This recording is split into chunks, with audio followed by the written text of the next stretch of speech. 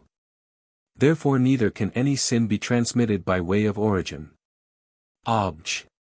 3. Further, whatever is transmitted by way of human origin, is caused by the semen. But the semen cannot cause sin, because it lacks the rational part of the soul, which alone can be a cause of sin. Therefore no sin can be contracted by way of origin. Obj.